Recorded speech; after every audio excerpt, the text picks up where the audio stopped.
Vamos lá, vamos iniciar. Vou compartilhar a tela. E aí, o mesmo esquema das outras aulas. Precisou falar alguma coisa, só ligar o microfone que eu volto aqui e a gente tira todas as dúvidas.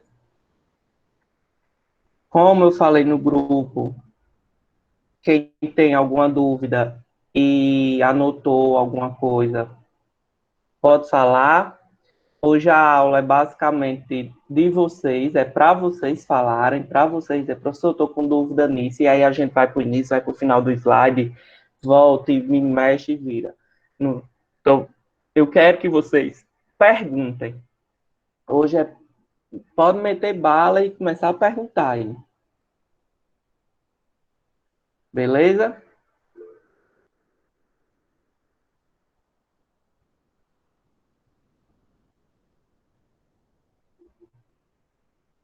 Vamos iniciar.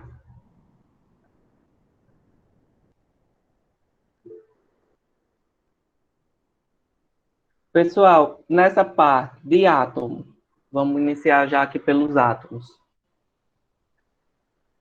O que vocês acham que está pegando mais em relação aos átomos? Para vocês, o que é que está pegando mais em relação aos átomos? Para aqui a apresentação, para a gente conversar. Hoje a aula é com vocês, viu, pessoal? Hoje eu estou aqui só para tirar dúvidas, é revisão.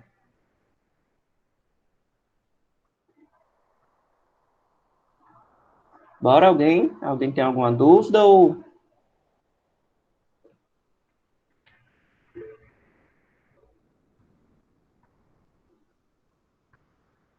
Podem ligar o microfone, pessoal, porque às vezes aqui no chat fica ruim para eu ver. Então, podem falar.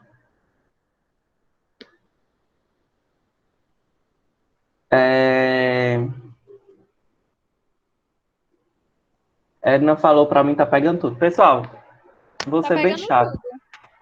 tudo. Vou ser bem chato agora. A questão do que está acontecendo no grupo lá do WhatsApp.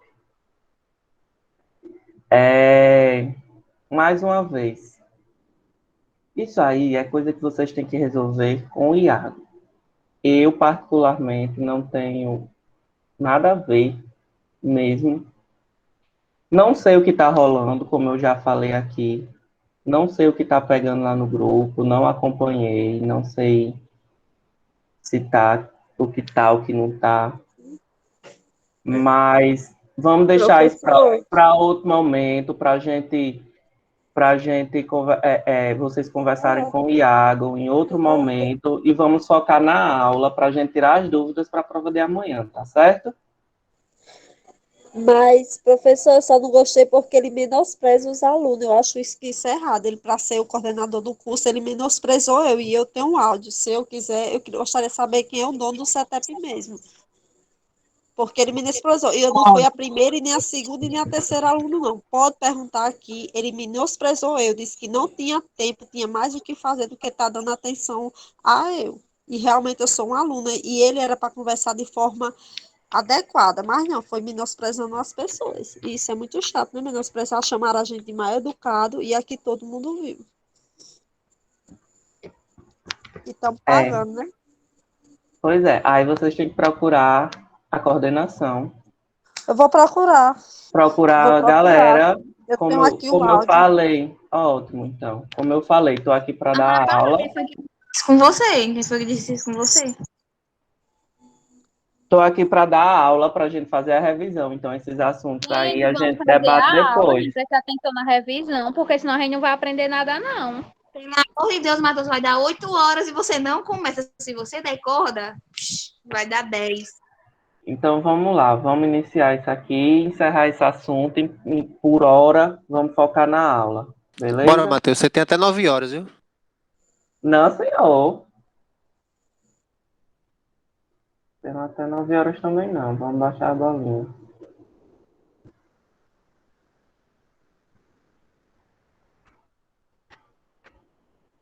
Vamos lá. Modelos atômicos, já que vocês falaram aí que tá está pegando em tudo. Evolução dos modelos atômicos, tá? O átomo, lá no ano de 400 a.C., no século V, por Leucipo e Demócrito, era uma matéria formada por partículas indivisíveis e que era descontínua, ou seja, ela não tinha continuidade. Você quebrava, ela não tinha continuidade. Porém, 2.000 anos depois, essa tese ela foi quebrada, né? Ela foi barrada.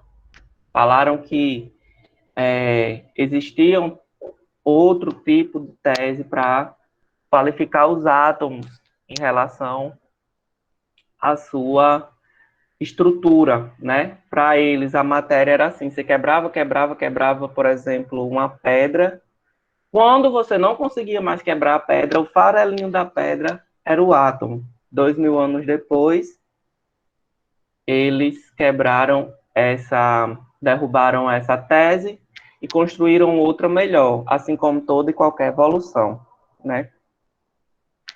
Para Demócrito, né? Nós temos aí Leucipo e Demócrito. Para Demócrito, prestem atenção nos nomes, toda a matéria é constituída por um átomo vazio, tá? Ou seja, entre um átomo e outro, entre um núcleo e outro, era um vazio, não existia uma junção. O átomo é uma partícula muito pequena, invisível e que não pode ser dividida. E que eles se encontram em constante movimento, tá? Então, o universo ele era constituído por um infinito número de átomos, até porque temos diversas matérias, o celular, um mouse, uma camisa, nós somos divididos por átomos, somos constituídos por átomos, perdão. E esses átomos, eles são eternos, segundo o modelo proposto por Demócrito. Porém, nós temos aí Dalton, que chega logo depois desses dois filósofos, lembrando que esse pessoal todinho aí eram filósofos, lembrando que a filosofia anda junto com todas as outras ciências e disciplinas, por exemplo, filosofia, sociologia, história, matemática, ciência, física, tudo passa pela filosofia. Então, Dalton, em 1807, ele ressuscita a teoria atômica, tá? E aí ele fala que não era possível mais explicar os fatos através das teorias de Aristóteles, como a lei de Lavoisier, que dizia que a massa do reagente é igual à massa do produto. Ou seja, tudo era igual e tudo se anulava. Por exemplo, eu e Ana Raquel têm a mesma quantidade de número de átomos. Então, ele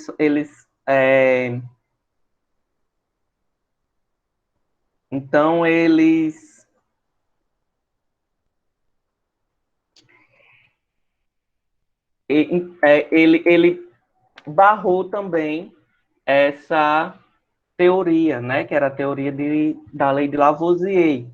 E para explicar esses fatos, John Dalton, em 1807, propôs o seu próprio modelo atômico,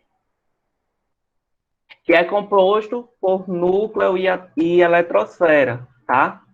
A eletrosfera, que é aonde se origina o nosso raio-x, que nós trabalhamos, e o núcleo é onde se origina a radiação. Vocês vão anotando isso aí, viu?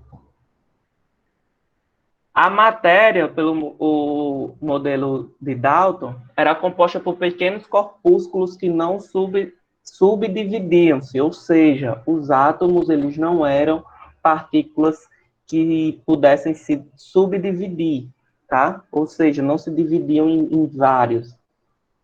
Os átomos eram os átomos do mesmo elemento eram iguais entre si. Ou seja, eu tenho esse lápis aqui, essa coleção hidrocor, e todos os átomos compostos nessa coleção hidrocor eles eram iguais entre si. Se eu tivesse uma carga atômica deixa eu ver, de 7 ps, por exemplo, então todos os átomos compostos aqui eram 7 ps, tá? A quantidade de prótons e a quantidade de elétrons eram as mesmas.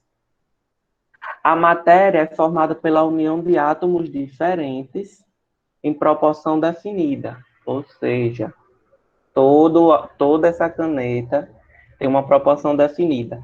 Então, se eu defino que nessa caneta tem 12 átomos, se eu fizer uma caneta igual, essa outra caneta aqui também vai ter 12 átomos, porque elas são a união de diferentes átomos com a proporção definida. Se ela tem a proporção definida, consequentemente, elas são iguais. Tudo certo? Abra o microfone e me dê notícia que não estou vendo vocês. O silêncio, então eu vou achar que está tudo ok. Tá tudo certo, tá tudo certo. O átomo era uma pequena esfera maciça, ou seja, uma bolinha, tá? Indivisível e de carga neutra. Lembrem-se que todos esses pontos são o modelo de Dalton. Dalton propôs o nome desse modelo de modelo bola de bilhar, tá? Bola de bilhar, bola de sinuca, enfim. Esse modelo foi, por anos, o modelo dito correto por Dalton, beleza? Porém, foi com o modelo de Dalton que foi proposto a ampola de Crookes e o início dos estudos do raio-x. O que era a ampola de Crookes? Um tubo de vidro que emitia raios catódicos com efeitos luminescentes produzido através da energia elétrica. Uma carga de 10.000 volts era inserida nessa ampola de Crookes, né? Era feita uma carga nessa ampola de Crookes e ela foi desenvolvida por William Crookes, tá? Em 1869, e permitiu observar a existência de elétrons presentes nos gases. Soltava um gás dentro da ampola de Crookes, depois esse gás era retirado, ficava tudo no vácuo, tá? E aí, nesse vácuo, era liberado os raios cátodos. E baseado no modelo da ampola de Crookes, foi que o raio-x foi observado. Tudo no vácuo, ou seja, sem a presença de oxigênio, sem a presença de nenhum gás lá dentro. Consistia, como eu falei, um tubo de vidro com 2 eletrodos em suas extremidades, o cátodo e o anodo, e havia uma abertura para possibilitar a retirada do ar dentro da ampola, criando um vácuo dentro da mesma. Quando os eletrodos eram submetidos à carga elétrica de 10.000 volts, surgiu uma luminescência na parede oposta do cátodo, tá? Aqui, ó, na curvinha aqui no final, na parte maior. E surgiu uma luminescência na parede oposta do cátodo, no eletrodo negativo, tá? Que é aqui, ó, negativo, positivo, que recebeu o nome de raios cátodos, por causa do nome aqui, ó, cátodo, cátodos. Lembre-se, cátodo, carga negativa, anodo, carga positiva. C menos, eu decoro assim, C menos, A mais. C menos, A mais. C eu sei que é de cátodo, A eu sei que é de anodo. Os elétrons foram descobertos por Joseph John Thomson, tá? Em 1856, utilizando a ampola de Crookes em 30 de abril de 1905, no laboratório de Cavendish, na Universidade de Cambridge, na Inglaterra. Os raios cátodos, quando incidem sobre o anteparo, produzem uma sombra na parede oposta do tubo, permitindo concluir que se propaga em linha reta, ou seja, se aparece a luz, se ela é irradiada nessa partezinha aqui do final, onde está tendo aqui o GIF, vocês percebem que ela corre em linha reta e aqui no final fica verdinho, ó. Ficou verde é porque ela está correndo em linha reta.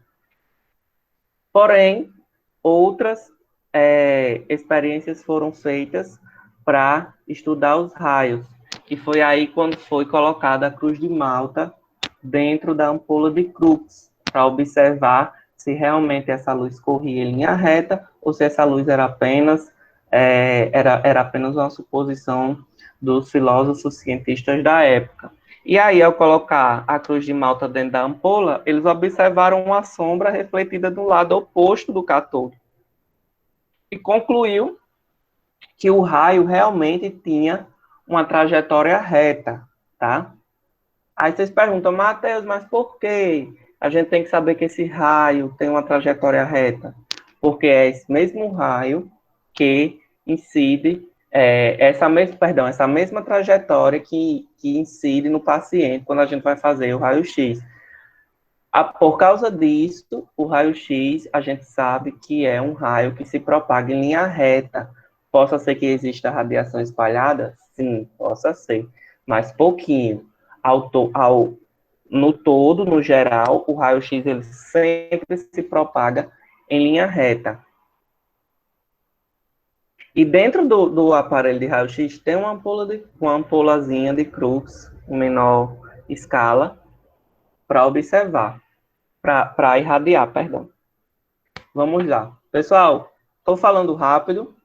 Estou. Mas, revisão. Preciso correr para que a gente dê tempo para ver tudo e tirar algumas dúvidas, caso necessário. Caso não, já sei que vocês vão estar prontos para a prova mais tarde e amanhã. Vamos lá. Mais uma experiência feita com a ampola de Crookes foi colocando ímãs de carga positiva e de carga negativa. Carga positiva colocada acima do anodo, carga negativa colocada abaixo do anodo. E aí foi observado que a carga do cátodo, quando é colocado, né, foi observado que era uma carga negativa, porque quando colocou o campo de carga elétrica positiva acima do anodo, aqui, né, ó, nós temos o anodo, foi colocado acima do anodo, ele puxou o raio do cátodo para ele. Então, opostos se atraem. Então, atraiu o raio. E com isso, observou que o anodo era uma carga positiva por não atrair. Os iguais não se atraem.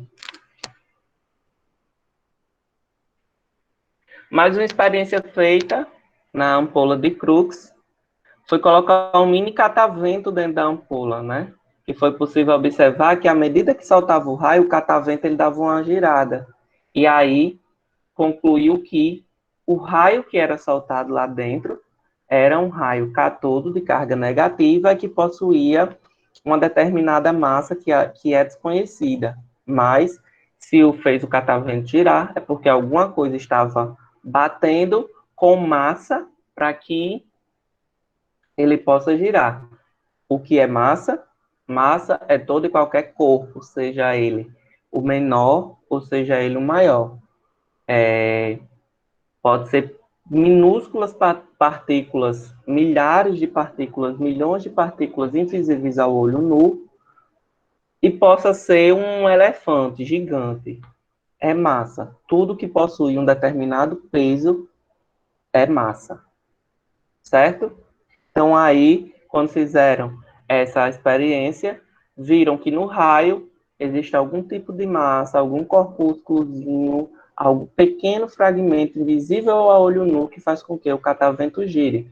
Se ele gira, tem massa. E se ele gira também, é porque tem milhares de coisas, ou milhões de pequenas corpúsculos de massa batendo nele, fazendo pressão para que ele rode. Então, vamos lá. Concluiu, né, a conclusão sobre a ampola de Crookes, que Os raios cátodos se propagam em linha reta, que possuem massa e possuem uma carga elétrica negativa. Tudo isso foi apenas um necessário para que o William Conrad Roentgen, ou Roentgen, observasse os raios-x. Até aí, alguma dúvida? Pessoal, é o seguinte, vou precisar que vocês, hoje mais do que nunca, digam assim, professor, estou com dúvida, porque a prova já é amanhã, ou melhor, hoje. Então, eu preciso que vocês digam, professor, explique isso de novo. Tem massa e o quê, professor? Os raios. Os raios, observou na ampola de Crookes que os raios cátodos, os cátodos, ou seja, de carga negativa, eles se propagam em linha reta, possuem massa e possuem carga elétrica negativa. Beleza? Deu para entender? Propagam em linha reta, possuem massa e têm carga elétrica negativa. Isso aí são características dos cátodos, dos raios catódicos. Mais alguma dúvida? A hora é agora, viu, pessoal? Tá tudo certo por aqui. Então, ó. Pode passar? Vou passar aqui.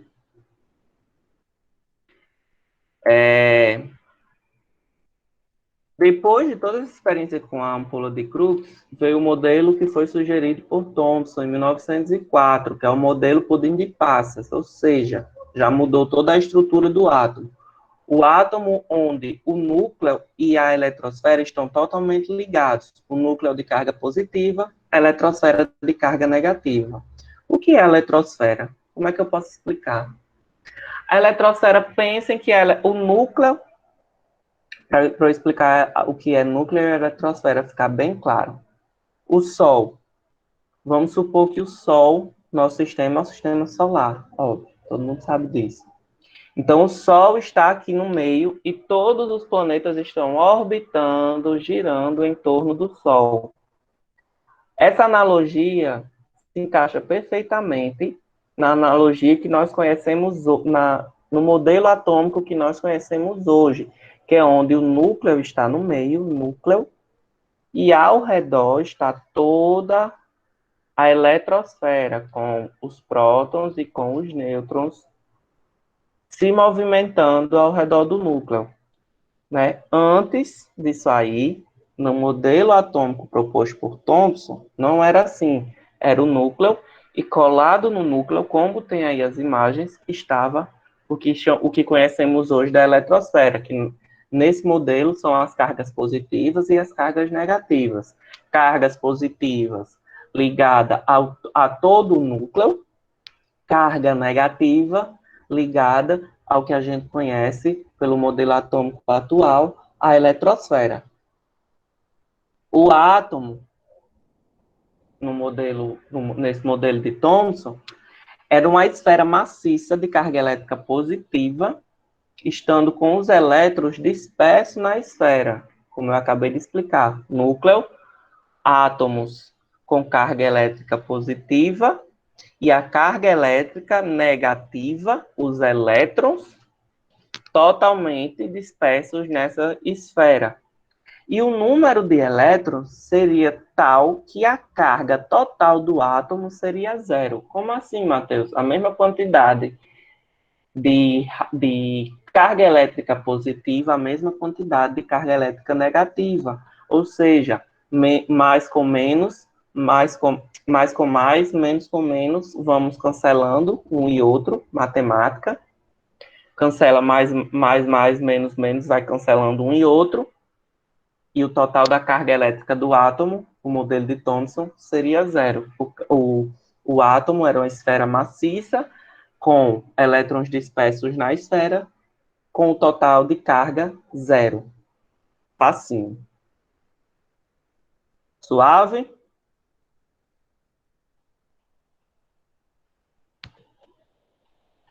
Vamos passar, né? Ninguém está falando. Estou entendendo que está tudo bem. Röntgen, não preciso falar dele aqui, a biografia dele, vou passar para que a gente ganhe um tempo, mas o pai do raio-x, o pai da descoberta dos raios-x, descobriu os raios em 1895, e aí não parou todas as consequências que nós conhecemos hoje, todas as evoluções. Röntgen, como eu falei, em 1895, publicou um estudo observando a emissão de luz na ampola de vácuo, e em 8 de novembro de 1905, ele fez esse estudo, né, com a reprodução do estudo de Philip Leonard. Quem foi Philip? Philip foi apenas outro cientista, apenas, bem entre aspas, tá, pessoal? Outro cientista que observou os raios cátodos, mas não observou que no estudo dos raios cátodos tinha mais um raio que não era conhecido e que Röntgen foi lá e observou. Leonard ficou muito bravo porque Röntgen ganhou um prêmio Nobel por causa dessa descoberta e ele não. A luminescência, né, que Röntgen descobriu. Ele viu essa luminescência graças a uma placa de platino de cianureto de bário. Essa placa estava distante alguns metros de onde ele estava fazendo a experiência, e aí ele observou que ficou cravado uma sombra. E dos objetos que Röntgen colocou entre a placa e o tubo, né, de forma aleatória, ele observou que apenas o chumbo e a platina não deixavam o feixe de luz passar, barrava o feixe de luz. Chumbo e platina, o que é hoje usado por nós como um EPI, como um material de radioproteção, porque barra o raio-x.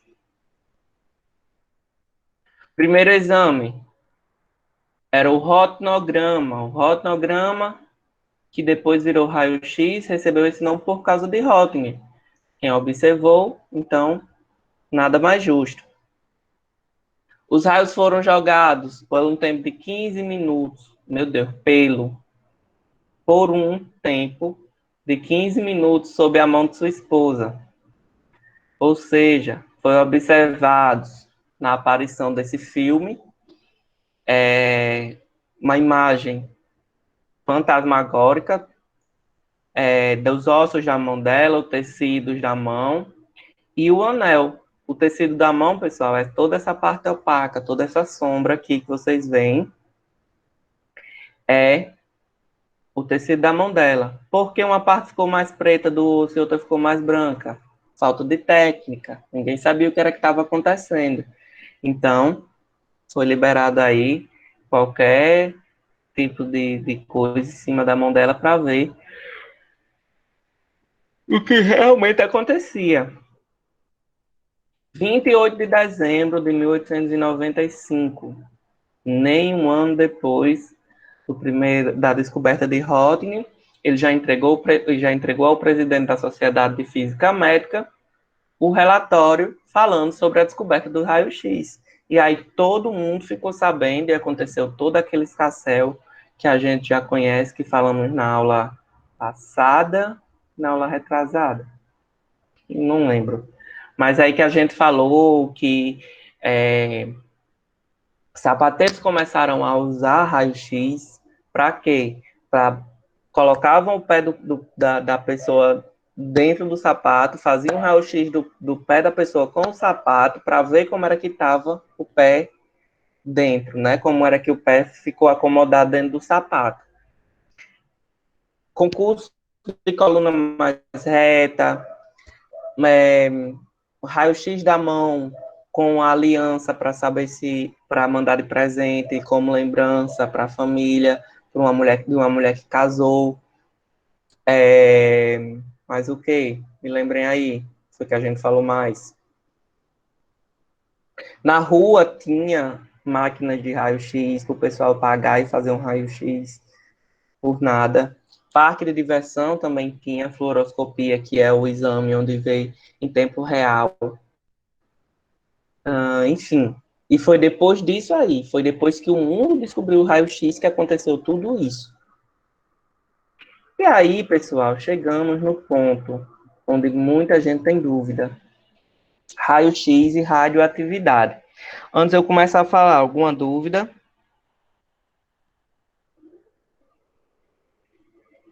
Alguma dúvida? Alguma dúvida?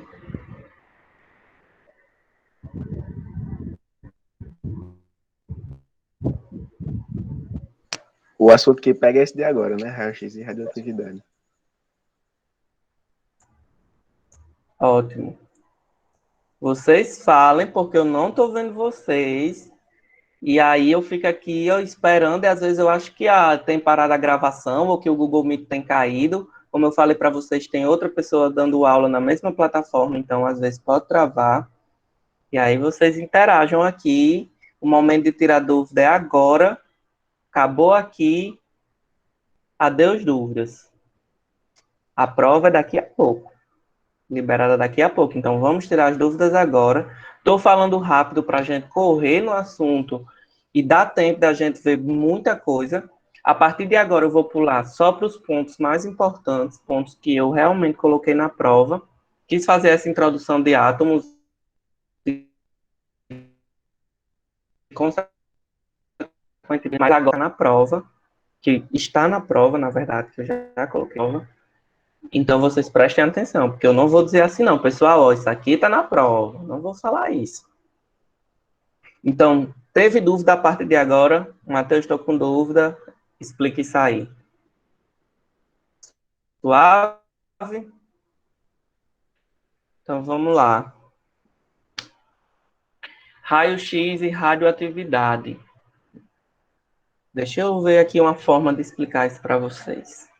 Bem dinâmica. Raio-X e radioatividade. Vou pegar aqui um post-it. Existem esses dois tipos de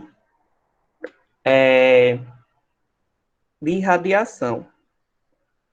Existe a radioatividade.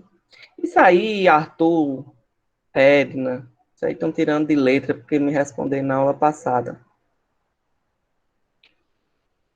Isso aí, raio-x e radioatividade. Vamos lá.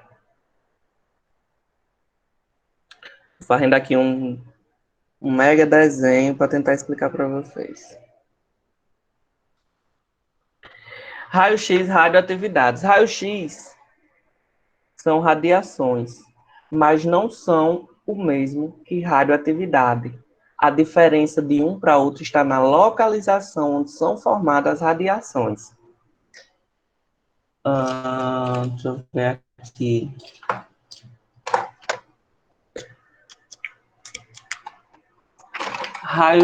As radiações, pessoal, é o seguinte. Quando a gente fala de radioatividade, meu Deus, como eu queria um quadro. Que saudade de um quadro, que saudade. Me valorizem, vocês me valorizem, que eu estou dando o máximo aqui, ó. Vou até parar aqui. Desenhei aqui, ó. Nós temos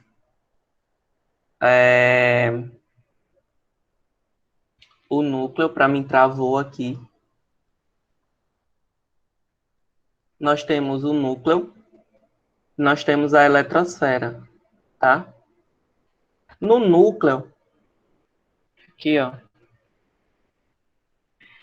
Aqui nessa bolona preta aqui, ó, é formada toda e qualquer radiação que seja de forma natural.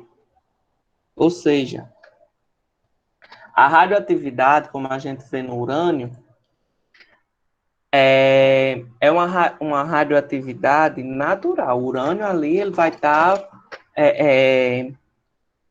emitindo a radiação dele naturalmente.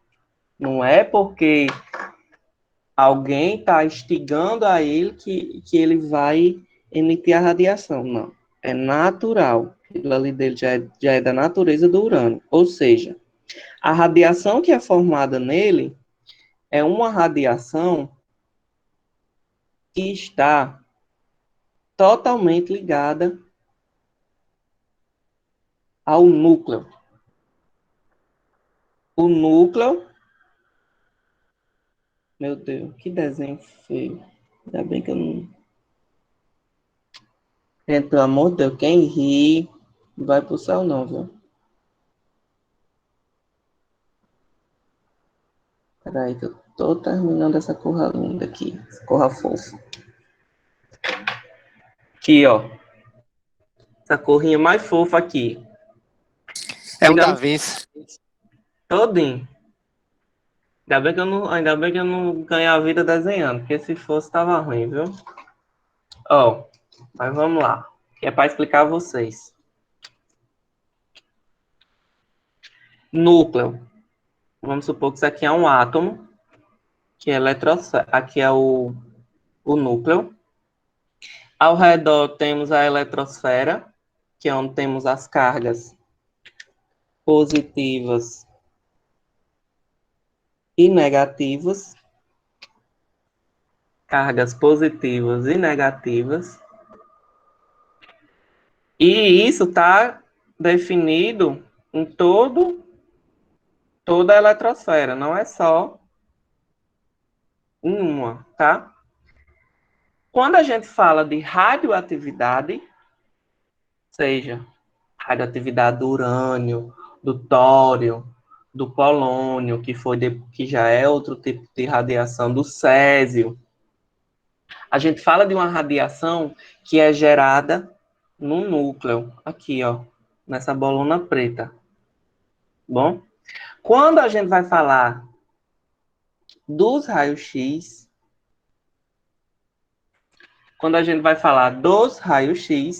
ou seja, que a gente vai falar que a gente sabe que o raio-x é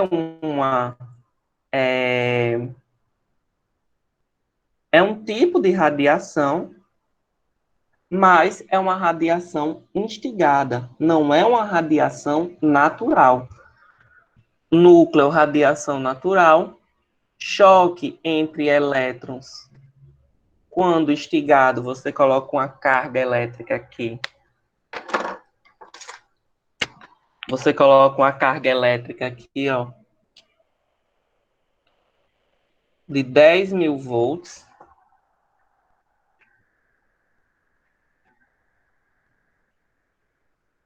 Você tem uma carga elétrica aqui, ó, de 10.000 volts,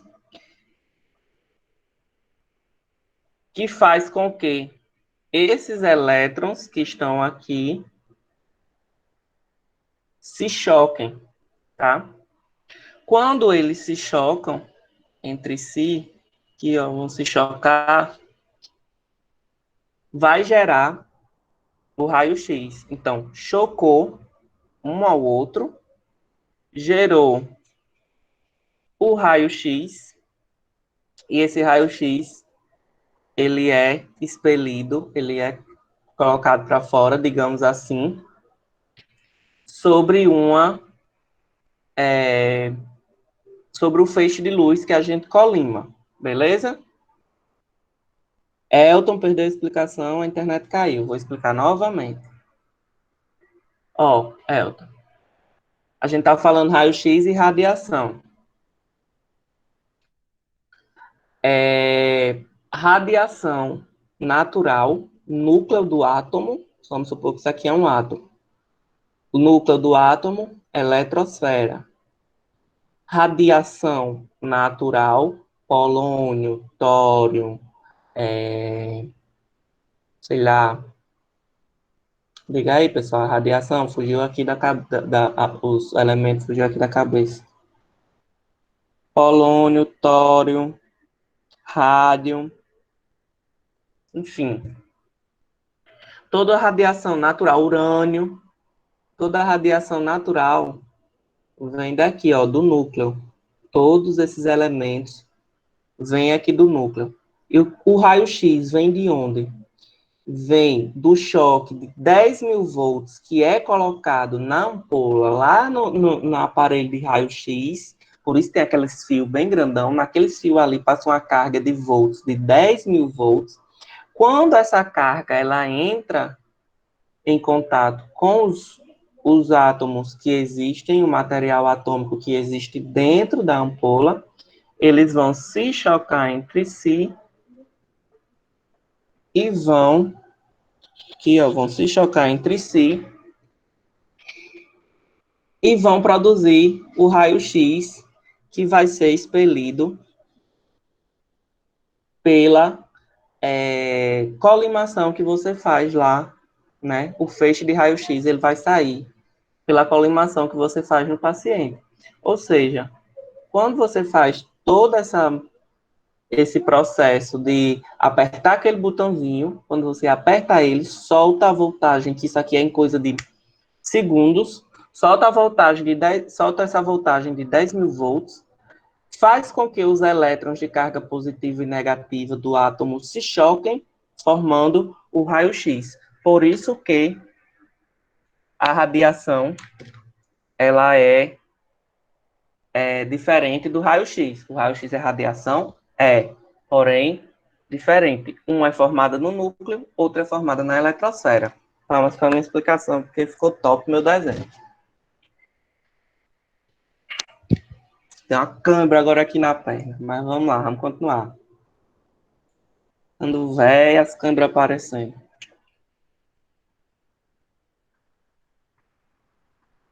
Deu para entender, Elton?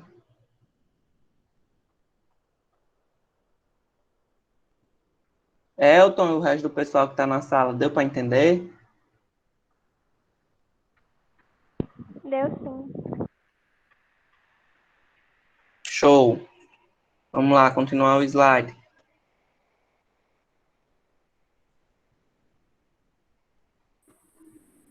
Eu sabia que Matheus ia soltar uma piadinha.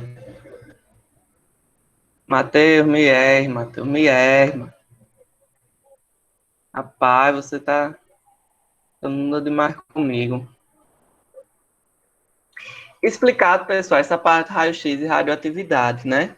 Ou seja, exemplo, os raios-x são ondas eletromagnéticas de alta energia que resultam na colisão entre elétrons. Se origina fora do núcleo do átomo. Já a radioatividade caracteriza por radiações emitidas de núcleos atômicos instáveis. Lembrando que todo esse slide está disponível no celular de vocês. Ele foi colocado lá no grupo. A descoberta de Röntgen, né? Levou a Anthony Henri Becquerel, no início do ano de 1896, a testar a hipótese de substância fosforescente fluorescentes. Meu pai eterno. Também emitiam raio-x, ou seja, Becquerel pensou, rapaz, essa descoberta de Röntgen me fez pensar que matérias ou objetos ou, sei lá, rochas naturais que emitem uma fosforescência ou fluorescência tenham algum tipo de raio-x. Então, vamos investigar. E aí, né, que é só a biografia dele, né, e que Becquerel, em 1896, ele descobriu acidentalmente a propriedade da matéria que ele denominou de radioatividade. Então, Röntgen, pai dos raios-x, Becquerel, pai da radioatividade. Marie Curie, apenas uma cientista que continuou o estudo de Becquerel, beleza? Então, quando Becquerel pegou uma placa fotográfica no local escuro, no laboratório dele, colocou sobre a placa sais de urânio, que eram, como eu posso dizer, como sal mesmo, né? Um pozinho. E aí ele colocou esses sais de urânio em cima da placa fotográfica e ele percebeu que esses sais de urânio emitiam uma radiação capaz de atravessar papéis negros. Ou seja, papéis que absorvessem a luz. Possa ser que tenha sido alguma placa de policianureto de bário ou de qualquer outro material. Becquerel descobriu a radioatividade do urânio. O urânio, pessoal, ele tem ele é na classificação 92 da tabela periódica, quase que falo. O físico fez uma descoberta em Paris, deixando à mostra um sal de urânio em cima de uma placa fotográfica, não exposta à luz, dentro de uma gaveta, observando que na placa havia se tornado enevoada, ou seja, ficou, como fala o matuto, acalvoado, ficou pretinho. E aí ele determinou que uma forma de luz invisível, ou raios emitidos pelo urânio, tinha sido exposto à chapa, criando acidentalmente a imagem. A imagem foi de uma cruz de Malta, aqui a imagem, ó, cruz de Malta desenhadinha, tá? Outra mancha aqui possa ter sido de, sei lá, o resto do sal do urânio, que ficou gravado, mas aqui vocês percebam a cruz de Malta. Ou seja, percebeu que o urânio era radioativo, e aí entra a mulher Marie Curie, onde ela foi premiada com o Nobel, né? Ela, o marido de Becquerel, por causa dos estudos com a radioatividade. Ela não descobriu, ela estudou a radioatividade, e o que ela fez junto com seu marido Pierre Curie foi descobrir a propriedade que era pertencente ao urânio, tá? Becquerel descobriu que o urânio emitia alguma coisa que deixasse gravado numa placa fotográfica, e Marie Curie descobriu que propriedade era essa. E ela batizou a propriedade do urânio de radioatividade. Então, ela descobriu que o urânio emitia esses raios e que impressionavam o filme. O casal trabalhou durante mais de 3 anos aí, após essas descobertas, né?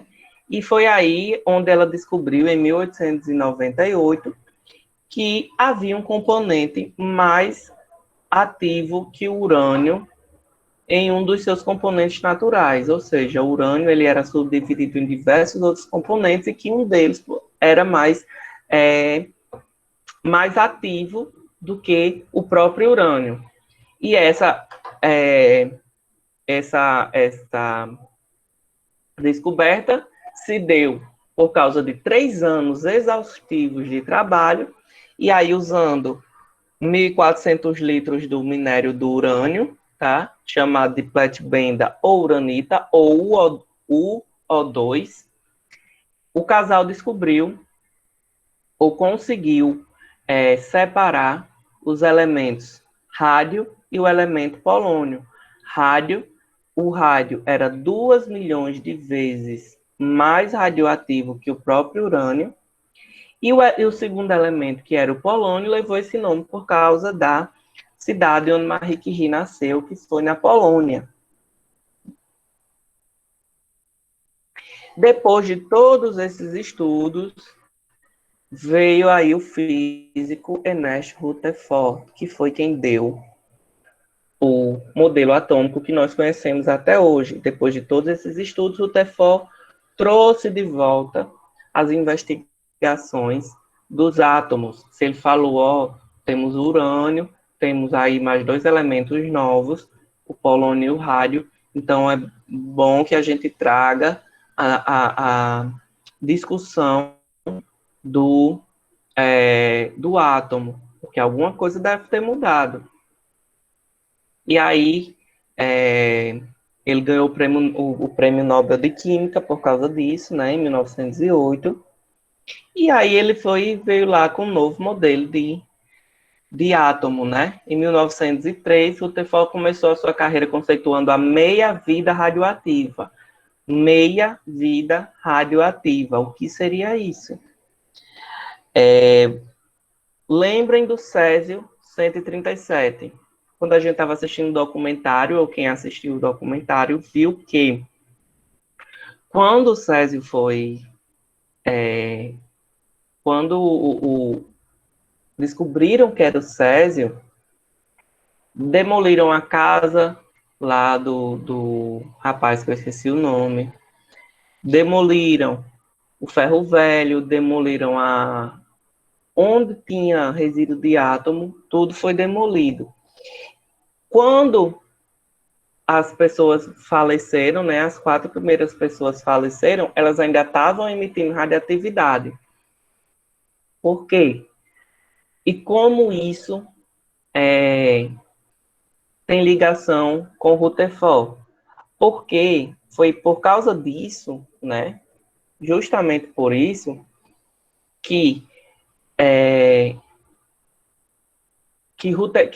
graças ao estudo de Rutherford, que percebia que depois que, por exemplo, vamos pegar o exemplo lá do Césio 137, quando Lady, a menininha, faleceu, o caixão dela era de chumbo, o túmulo dela tinha parede de chumbo, ainda era revestida por concreto. Por quê? A radioatividade, as moléculas, as partículas alfa e beta, que dão a meia-vida, ainda estavam ativas. Então, a radioatividade tinha uma meia-vida, mesmo depois do objeto estar morto, digamos assim. Se você isolar a radioatividade, dependendo do grau de radioatividade, dependendo do objeto que está sendo irradiado, dependendo do elemento, esse elemento ainda fica com a meia-vida radioativa, ou seja, ele fica soltando radiação. É o caso de Chernobyl. Já vai fazer o quê? Foi mais de 40 anos, 50 anos que aconteceu o acidente de Chernobyl, e lá ainda tem radiação por causa da meia-vida radioativa. Né? A meia-vida radioativa é justamente isso, o tempo em que a radiação, mesmo depois de todos os cuidados tomados, mesmo depois de todo o isolamento, a radiação ainda continua fazendo efeito. E aí foi graças a Rutherford que os cientistas hoje sabem disso, e pesquisando, né, o campo da radioatividade, ele descobriu as 2 partículas mais conhecidas, que é a alfa e a beta, né? E aí ele ganhou o prêmio Nobel, enfim.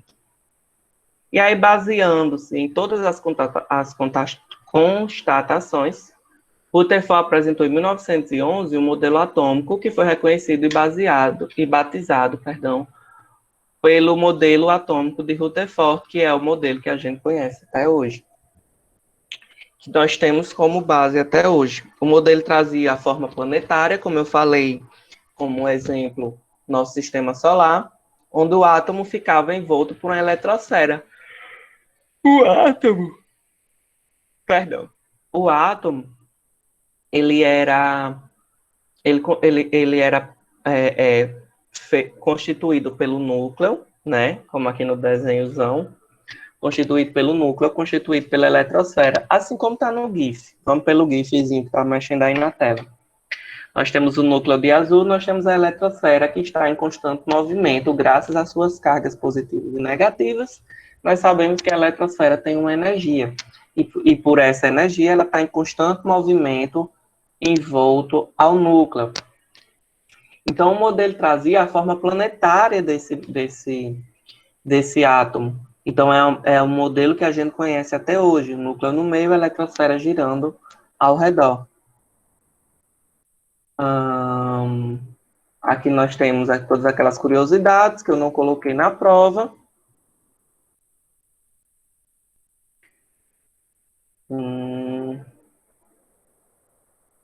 Lembrar se eu falei de...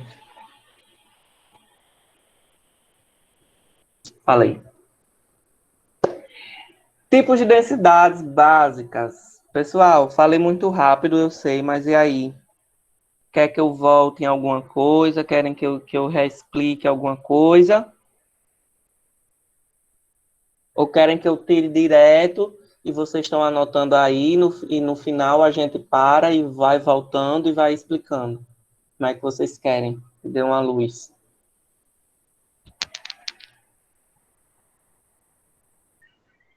É melhor que o senhor explique direto e depois quem tiver alguma dúvida pergunta.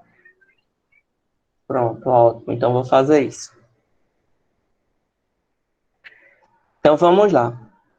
Já saindo mais da história, vindo mais para o campo, digamos, mais prático, bem entre aspas, né?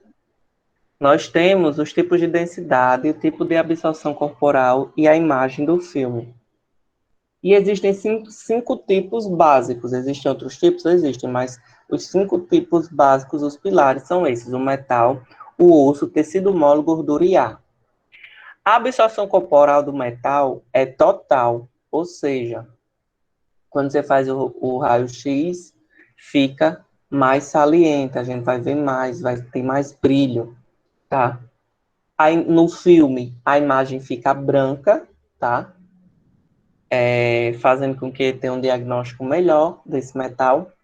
O cálcio, a absorção corporal é grande, fica menos branca, fica uma coisa mais cinza, porém, como a gente vai mexer agora com o raio-x computadorizado ou digital, enfim, a gente pode fazer a manipulação desse tipo de densidade, desses tipos de cores na imagem.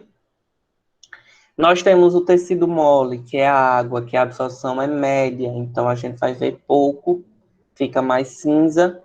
A gordura, a absorção é pouca, a gente vê quase preta, porque a gordura é um tecido que não absorve, tecido gorduroso, que não absorve muito a radiação, então vai ficar preto. E o ar não tem nenhuma absorção, então fica totalmente preto. Onde tem os pontos?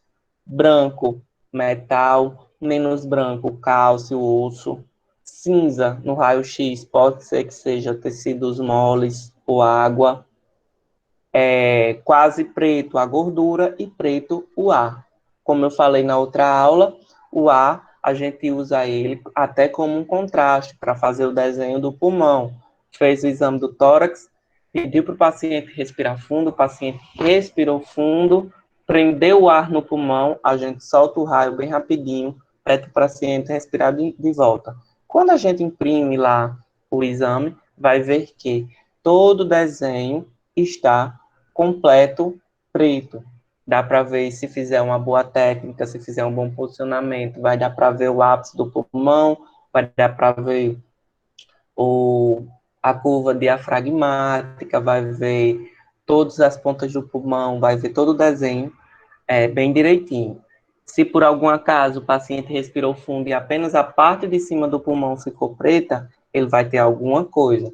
Possa ser que seja, sei lá, uma derrame pleural, possa ser que ele tenha tido alguma lesão no pulmão, possa ser alguma coisa decorrente de cigarro, do tabagismo, enfim, pode ser N coisas, mas que aí não compete a nós, isso é o médico que vai falar. Vindo para o Brasil, né, nós temos o pioneirismo na radiologia do Brasil por Adolfo Carlos Lindenberg, como eu falei na última aula. Ele foi aluno da Faculdade de Medicina do Rio de Janeiro, e em 5 de novembro de 1896, apenas um ano depois da descoberta do raio-x, ele escreveu uma tese sobre a radiologia e o primeiro relato documentado da história no Brasil. No Brasil, o primeiro aparelho de raio-x chegou no ano de 1897. Foi comprado pelo médico José Carlos Ferreira, instalado na cidade de Formiga. Hoje, esse aparelho se encontra na Alemanha, né, no museu. A primeira radiografia feita no Brasil teve um tempo de exposição de um tórax de 30 minutos, onde hoje a gente faz um tórax em, no máximo, 10 segundos. E teve um crânio em 45 minutos, onde a gente tem hoje um tempo de 12 segundos no máximo. A evolução da radiologia no Brasil, ou seja, primeira aula de raio-x de radiologia no Brasil, pelo professor João Américo, em 1903, já no iníciozinho do século XIX. Então, nós temos no final do século XVIII. aparição do raio-x, descoberta do raio-x, início do século XIX, pouco menos de 20 anos, nós já tínhamos a primeira aula de radiologia. Primeiro curso de radiologia separado da área da medicina, né, que o raio-x, a disciplina de radiologia era uma disciplina, radiologia era uma disciplina dentro do curso de medicina. Foi que hoje também ainda continua assim, porém, a gente tem nossas especialidades agora, né? E o primeiro curso de radiologia foi ministrado pelo professor Roberto Duque Estrada. Nos anos 30, aconteceu o boom da radiologia no Brasil. Surgiu novas escolas com o curso de radiologia, surgiu o doutor Manuel Abreu Dias, que foi quem revolucionou aí a radiologia. Surgiu Guilherme Fernandes, José Guilherme Dias Fernandes, que também foi outro médico que revolucionou a radiologia.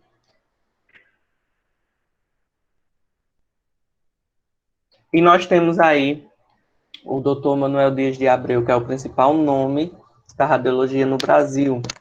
Em julho de 1936, ele apresentou a roetnografia, que era uma homenagem a Röntgen, que foi criado por ele. A documentação era feita em um filme de 35 milímetros ou de 75 milímetros, ou seja, o tamanho de um post-it desse.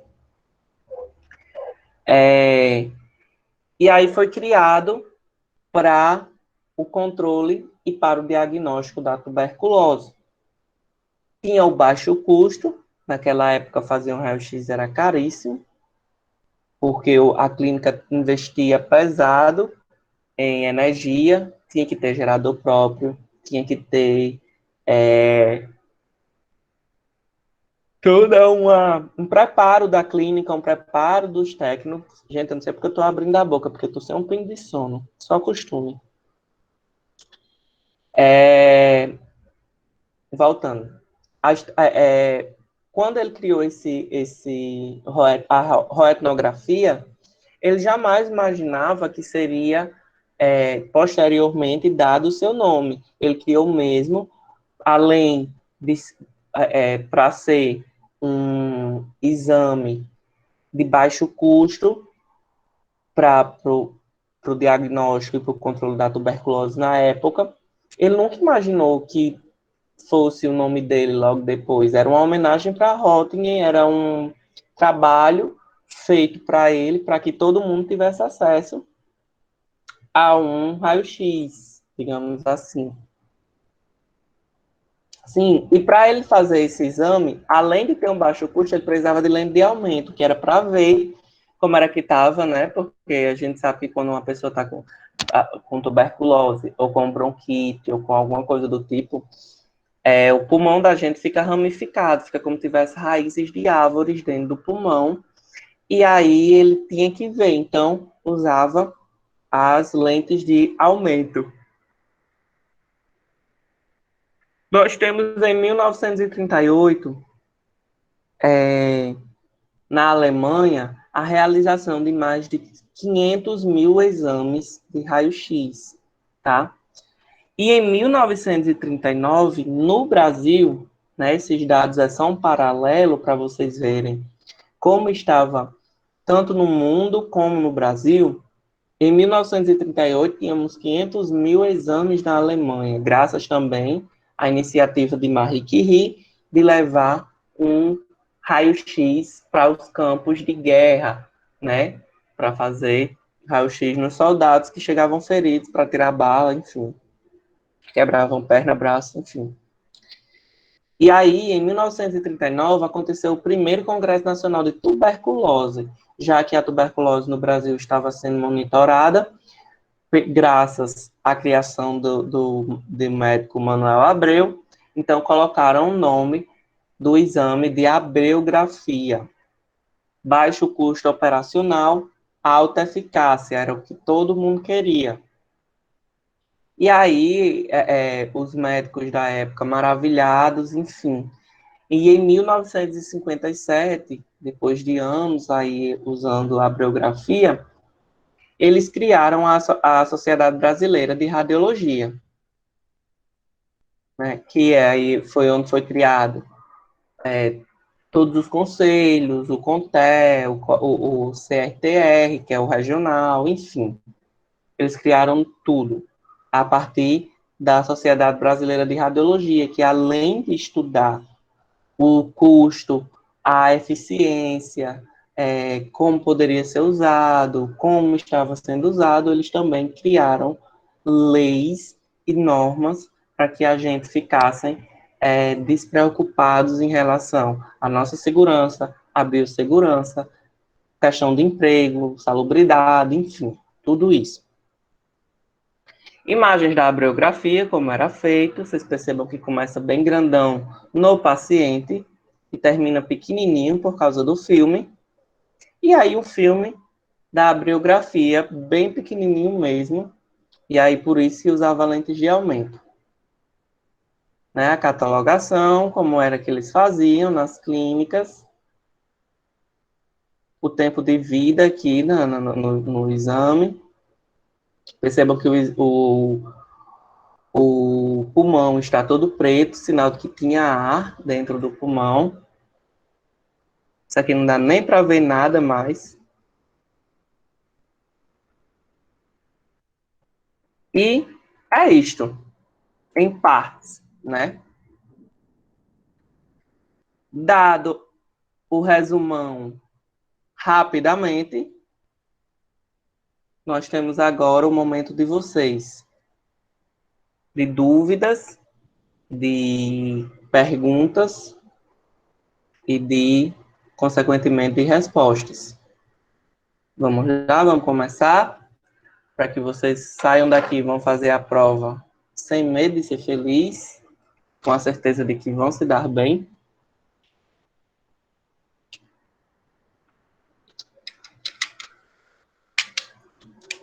Solta a prova pra nós.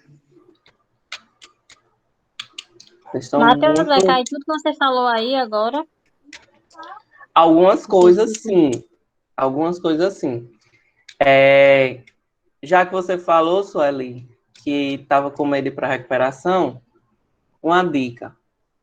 Tudo que está no slide, todo o slide está disponível para vocês, lá no grupo da sala. Então, é só baixar, quem não baixou, e fazer a prova com o slide de lado. Vai ajudar demais. Não, tudo bem, eu vou dar uma revisão também depois na apostila que você enviou no grupo. Quando eu terminar aqui, eu vou dar outra revisão, para melhorar mais a minha mente e ter uma boa nota na prova, em nome de Jesus. Mas você está com alguma dúvida em algum dos assuntos que foi abordado agora? Se quiser que eu tire sua dúvida agora, estou aqui. Foi explicado bem claro, algumas coisas já anotei aqui no caderno, fui anotando algumas coisas. Pronto. Eu falei rápido, porque são 4, 5 aulas em uma só, né? Então, eu tenho que dar uma corridinha para que vocês... para que vejam pelo menos até o final dos slides, né? Eu não cobrei a evolução dos equipamentos de raio-x, nem nas aulas e nem na prova, porque eu quero, se tiver o sistema híbrido ainda, ou presencial, se Deus quiser, voltar ao presencial e eu tiver na matéria ainda de radioproteção e evolução dos equipamentos e processamento de imagem, eu quero dar todo esse conteúdo para vocês lá. Então, não adianta eu colocar aqui em História da Radiologia e cobrar, sendo que mais lá na frente eu vou ter que falar tudo de novo. Então, é melhor eu fazer, deixar para dar tudo de uma vez lá em equipamento de processamento de Eu imagem. queria tirar mais uma dúvida referente à prova. Nesse caso, a prova vai estar liberada agora a partir de 10 horas da noite, até amanhã de 8 horas da manhã, é? Não, até amanhã de 8 horas da noite. Ah, então para mim tá ótimo, porque pensava que era até 8 horas da manhã. Eu queria dar uma revisão agora de noite e deixar fazer a prova amanhã. Não, pode ser. Agora, sim, quando abrir a prova, aí você vai ter um tempo de 2 horas para responder, 2 horas ou 3 horas para responder a prova. Abriu a prova... Para passar, tem que tirar qual nota para passar na prova? Tem que tirar um 10? Não. Tem que tirar acima da média. Se eu não me engano, a média é 6, É 6, 6. né? 6, 6. acima de 6, isso. Tirou acima de 6. Tirou acima de 6, só correr pro abraço. Mas é bom que vocês respondam a prova toda, é bom que vocês estudem para tirar um 10, né? Vamos lá, aqui no chat. Elton, professor, perdi a diferença de raio-x. Elton, diferença de raio-x e radioatividade? É isso?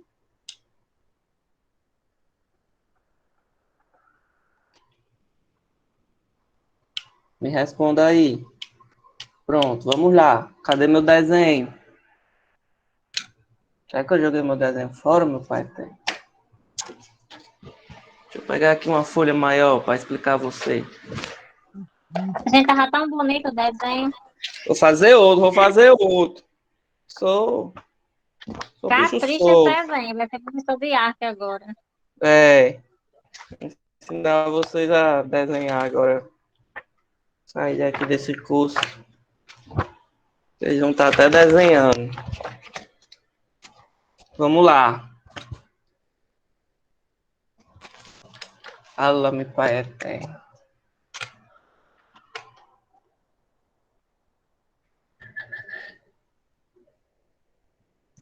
Deixa eu ver aqui Aqui, que dá para explicar. Então, eu vou fazer um desenho bonitinho agora. Quem mangá não vai pro céu, já sabe, tá sabendo. E eu tiro ponto da prova. Tô ruim hoje, eu tô ruim.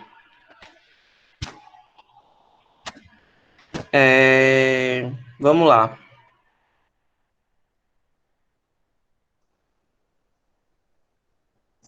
Elton, raio-x e radioatividade, todos dois são considerados radiações, certo?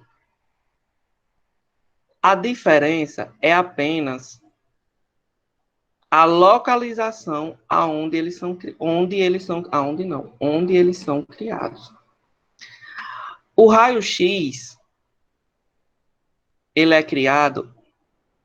é gerado de forma artificial, digamos assim. Ele tem que ser instigado para que haja a liberação do raio-x, ou para que haja a criação do raio-x.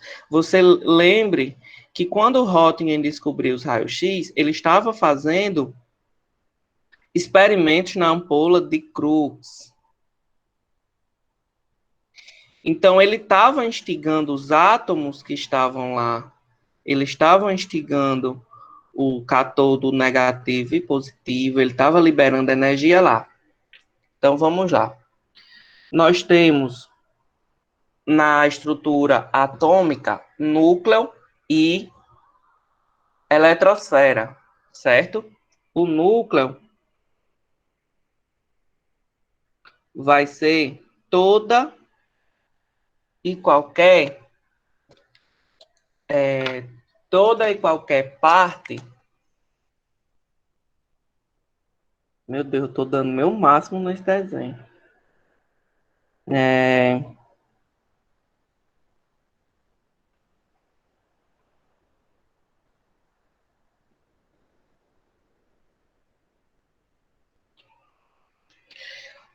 Vamos supor que a bola preta, vamos continuar na bola preta. A bola preta é a radioatividade, certo? O que é essa bola preta? Essa bola preta aqui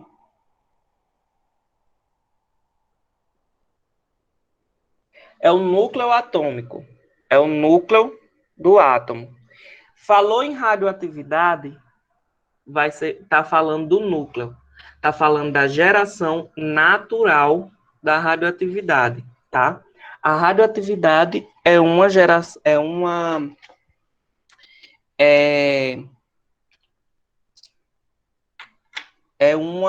uma geração natural. O raio-x, que é natural, Aqui, ó. A radioatividade, ela é natural, tá? Ela vai estar ligada ao núcleo do átomo, tá? Então, urânio, polônio, tório, bário, rádio, enfim, a hora que Renan entra. Polônio, tório, bário, rádio, todos esses elementos são elementos onde tem a radioatividade nuclear, tá? Gerada no núcleo do átomo. Agora vamos para o raio-x.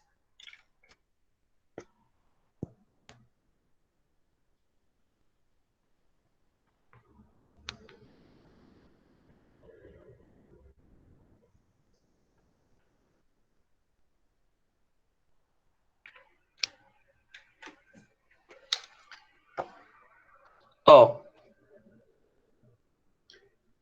átomo, estrutura atômica, núcleo, eletrosfera.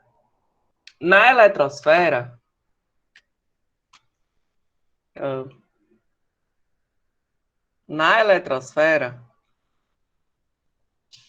nós temos todas as cargas negativas e positivas espalhados na eletrosfera, no modelo de Rutherford, tá? Que é o modelo que a gente utiliza.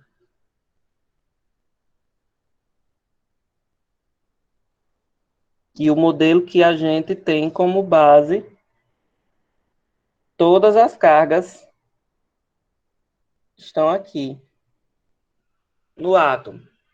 Ó, esses pontinhos aqui, ó, cargas positivas, negativas, espalhado por toda a eletrosfera. Eletrosfera, elétrons. Elétrons, energia.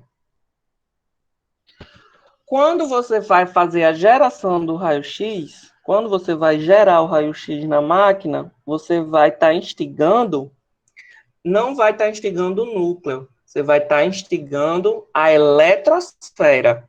Então, você entra com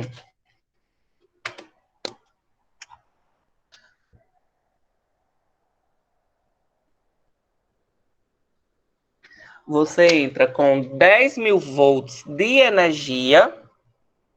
Você entra com 10.000 volts de energia, que é a energia, 10.000 volts de energia, que é a energia que é liberado no aparelho do raio-x.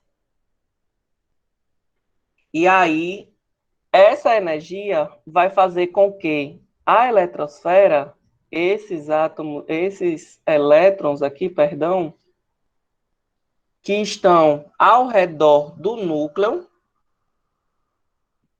se chocar, ou seja, eles vão bater um no outro, vão se chocando, e o choque desses elétrons,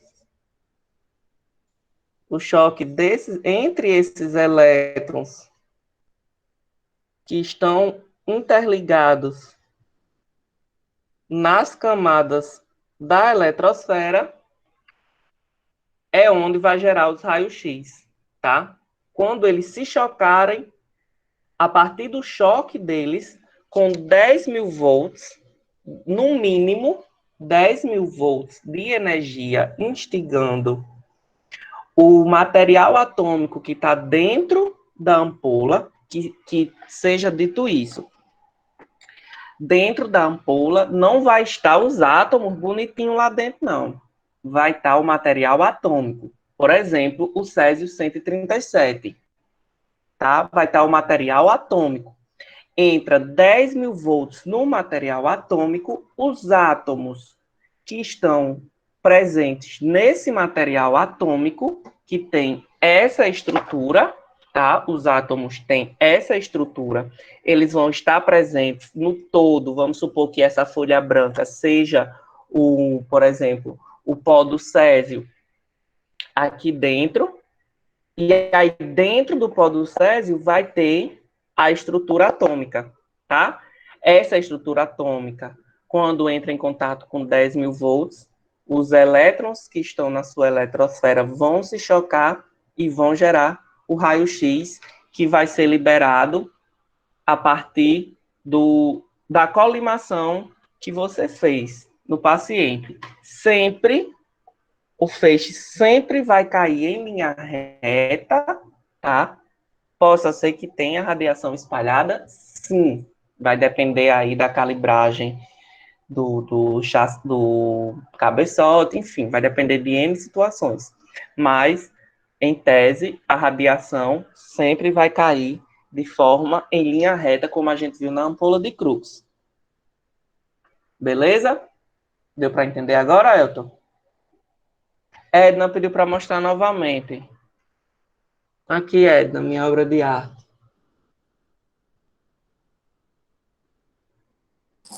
Para tirar um print, professor. Para fazer um Aí. quadro. Botar aqui como plano de fundo. Bota como capa do grupo. E aí, não, bota como capa do grupo, não, que eu tô longe de confusão hoje. Aí, deixa eu falar para vocês. Mais alguma dúvida?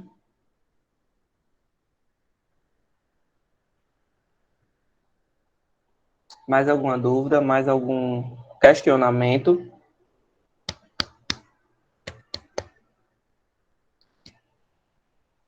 Estou aqui à disposição. Se quiser, professor, explique isso aqui de novo. Estou aqui para explicar.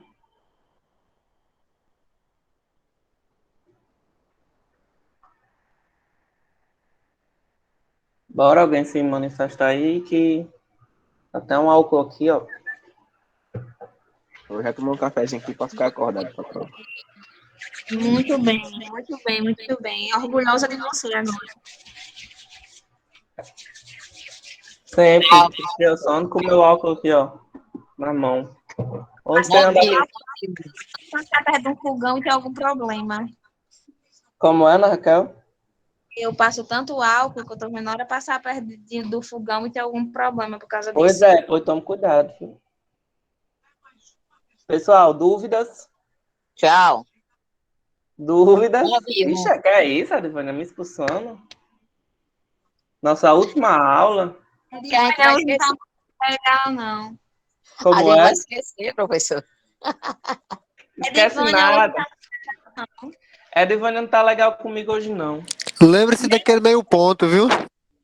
É, o meu ponto. E Valeu. o Tá meu? devendo a todo mundo esse meu ponto. Vamos conversar, vamos conversar. Respondam a prova.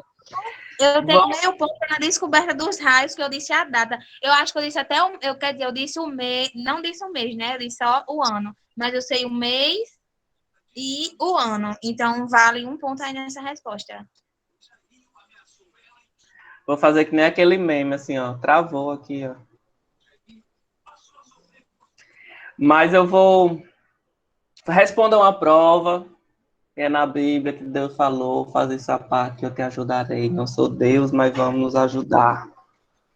Matheus vai olhar com carinho cada prova. Vou. Quando começar a chegar as provas no meu e-mail, eu vou olhar, Assim vou que termina, analisar. ele já vê. Assim que vocês colocarem lá que finalizou a prova, ela já vem para mim. Automaticamente. Pessoal, é isso, né? Zero dúvidas. Vocês estão sabendo de tudo.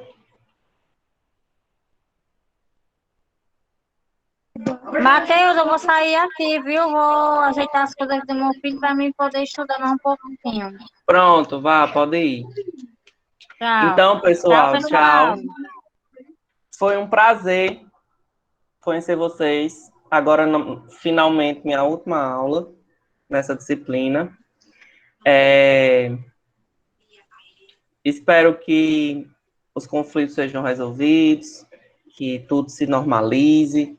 A escola vai estar sempre com toda a equipe à disposição de vocês. Eu sei que estresses acontecem nas melhores famílias, mas vamos ter calma, porque não é um momento fácil para ninguém.